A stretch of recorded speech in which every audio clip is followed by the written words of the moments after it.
All across the Lincoln Children's Zoo, you find kiddos and animal admirers finding ways to stay cool. From sitting in the shade to jumping through cold mists of water. But they're not the only ones trying to beat the heat. The more than 300 animals that call the zoo home can be found doing the same, for both their comfort and safety. We are really cautious with all the animals, monitor the animals all the time. The zookeepers are out checking the animals constantly throughout the course of the day. But thanks to a lot of trees, it's not hard to keep them comfortable. When you come into the zoo, it seems like the temperature drops 10 degrees right away because we have this cool sylvan oasis here. So as our guests come in, they go, ooh, a little bit of breeze, a lot of shade. It's really, really good. And it's good for our guests, the two-legged animals, and it's for the many-legged animals that's here as well. And they always have the option to relax in an air-conditioned enclosure.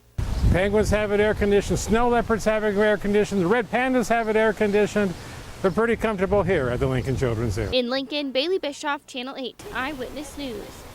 There's a lot of work left to be done on this building, the new home to Lincoln Zoo School, LPS's science-focused program. But excitement is already high. This facility will be a huge step forward in terms of our ability to deliver the science program to students at Lincoln Public Schools. The building, located at the Lincoln Children's Zoo, houses 15,000 square feet of LPS space and costs the district $3.2 million. It will include 3 full-size labs, classrooms, and multi-purpose facilities. Or you might have a science or a math or a social studies or some other type of a class. You would be in that space. And it's a huge upgrade from the space the school has right now. They're going to have access to space that gives them just better maneuverability to do experiments and labs and those types of things. But we now have 3 fully functional labs in this building that they barely have access to currently. But their classroom is so much more than this building behind me. It's the entire zoo that's located right outside their classroom door. The opportunity to work with this program, the zoo, the flora, the fauna, the animals, to be able to go to the sunken gardens, to be able to use any of this space here for the use of science and science education is pretty amazing. Allowing the roughly 100 students that are a part of the program to learn hands-on in an environment that couldn't be better suited for doing just that. And when we cut that ribbon, it's going to be a really exciting day, unprecedented, unheralded, and definitely a big red-letter day for Lincoln. So many memories are made gathered around the Christmas tree, some before ornaments are even placed on the branches. The Rasmussen family has made coming to Pryor Pines near 98th and Holdridge a family tradition. We've been coming for about the past 5 or 6 years, I think. Today they found the perfect tree for them, not too tall, but full all the way around. Let's do this one. This one? Yep. It's this moment that has Kent Pryor the grateful for the job he never thought he'd have. We just kind of happened onto it by moving onto an acreage over on the other corner of 98th and Holdridge, which already had trees on it, and we ended up with a lot of Scotch pine that we didn't know what we were going to do with, so I trimmed them up and put it down to paper, and we sold 200. It brought him back to his childhood. I grew up on the farm. So in 1988, he bought more land, planted thousands of trees, and well, Thank you. Have a Merry Christmas. the rest is history. They opened in 1994, and Kent's been tending to the land ever since. It's been kind of my therapy, having grown up on the farm and still liking to do that kind of a thing. There are 8,000 to 10,000 trees on the farm. They sell around 1,000 of those every year, to generation after generation. Right now we're seeing second generation children that are now adults coming out and picking out trees, which is gratifying too. His children are involved. My daughter lives on the property over here. His grandchildren are involved. And I love Christmas, so it's fun to give people trees. All part of the effort to help Thank all you. of the memories grow. Mahoney State Park has a brand new attraction that's taking fun to new heights. Get ready to harness up, grab a rope, and climb. Because new to Mahoney State Park is a 42-foot tall rock climbing wall. It's part of the Venture Park project that's already brought you a rope course, a water park, and more. To invite people out, introduce them to new activities in our state parks, gateways to the outdoors, and let them enjoy these adventurous opportunities. I harnessed up and tried my hand at climbing. Does that feel good? And well, let's just say I need a lot of practice. I think this is as high as I'm going. unlike Alyssa Baldridge, who also climbed today. I was amazed because I hadn't climbed since I was a kid, and it just came right back to me. Here Alyssa is trying out the bouldering wall. There's no ropes involved, so you have to hold on or be ready to fall. And it's really cool to have to think about where your feet and hands are gonna go and the most efficient, fun route up. There's a little thinking involved, but it's also just a lot of fun. A lot of fun and a little bit of an adrenaline rush. Oh my gosh! I like climbing them because I thought it'd be scary, but I'm actually a lot better at it than I thought I was. And then there's two back there that are really easy. It's one of the tallest rock climbing walls in the region, but all ages are welcome as long as you can fit in a harness. And believe it or not, this is just the beginning of exciting changes coming to Nebraska's great outdoors. Well, things that are close on the horizon are a new campground over at Platte River State Park. We're also going to open another boating access site on the Platte River, and we're going to open the Interactive Exploration Center early next year at Schramm State Recreation Area. If you want to try this for yourself, Venture Climb opens to the public in just 1 week on November 9th. We have more information on our website, klkntv.com. At Mahoney State Park, Bayley Bischof, Channel 8, Eyewitness News. In so many ways, 3-year-old Elliot Sass is just another kiddo. He loves to play, loves to run, and loves to laugh.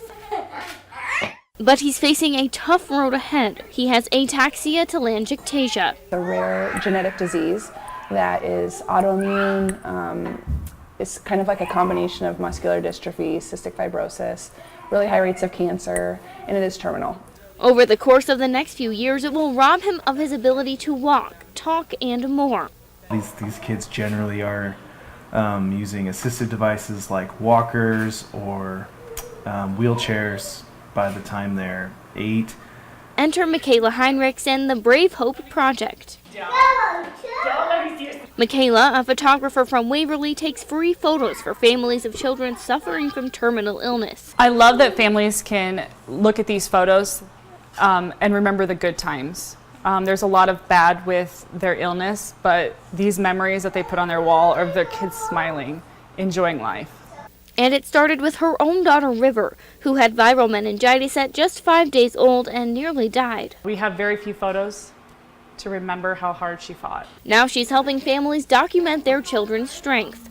She's photographed Elliot ever since he was born, but it's taken on new meaning since his diagnosis came at 2 years old. It's going to be a time that he isn't able to run around and play, and so for her to be able to get some of those, those moments in time, it's just priceless. She's done a few sessions like this every year for the past few years, but says it's not enough. I've seen the heartache and what people endure at these hospitals, and I just want them to remember those good times. And with every click of her camera, she's making that happen, capturing moments that will never fade. A Christmas card. Well, thank you. Merry Christmas. Merry Christmas. It's a small gesture that can go a long way. To Silas Parker, a 3rd grader here in Lincoln, this small gesture means a lot. My Girl Scout group, we started caroling here, and that made everyone really happy. So then I thought about I could come here and give Christmas cards. She decided she wanted to deliver not just a few cards, but 1,000 Christmas cards. She took the first batch to Clark Geary Assisted Living Facility today. That's very nice. Each card was hand-designed by Silas and printed by Goldenrod Printing for free. One of the residents, Marilyn Holcher, says she used to be a teacher, and seeing Silas reminded her of how much she loves spending time with children. She's just wonderful. But Silas isn't doing this for the compliments, though she got many. I think someday your name will be on the greeting cards that we will buy, because that's very special. Thank you. You're welcome. She does it to make others happy. I hope they think that, that I was thinking of them.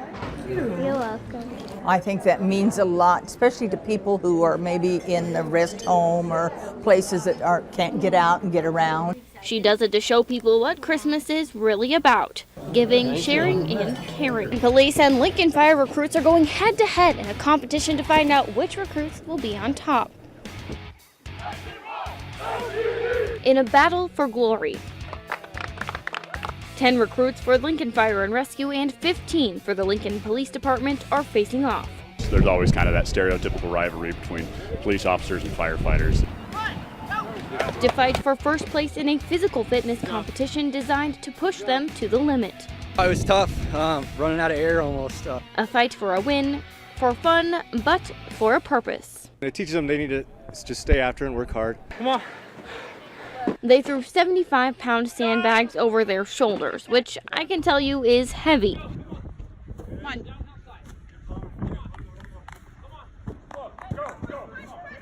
And carried 125-pound sandbags back and forth, simulating the strength needed to fight fires to save lives, both physical and mental. The work that needs to be done, the digging deep, finding something to focus on and get through it. And more importantly, they did it together, encouraging one another along the way. When we're out in the field, it's tough situations, and knowing have each other's back is really important. Not just with their fellow firefighters or fellow officers, but fellow first responders. At the end of the day, we're really all working on the same team. We're all out there to help the people of Lincoln. We're there to back them up, and they're there to back us up on some of the toughest.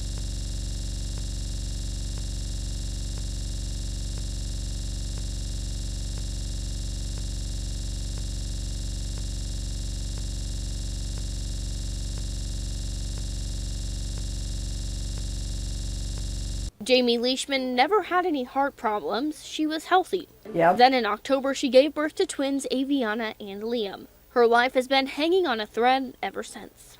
Being told that I possibly, not understanding anything that was going along with it, that I might not be there for them, and that I could potentially leave my husband, a single father of three, children under 3, and that terrified me. She was diagnosed with peripartum cardiomyopathy after giving birth. It's a type of heart failure that comes on during or after a pregnancy. The disease itself can happen at 1 in every 1,000 births. The symptoms started a few days after the twins were born. I was excited, and then I was just, I wouldn't say mad, or angry, but it was sad, because it's like you want to be happy, that you have these 2 new lives in your life, and then now your wife can't enjoy it, and you can't enjoy it as parents.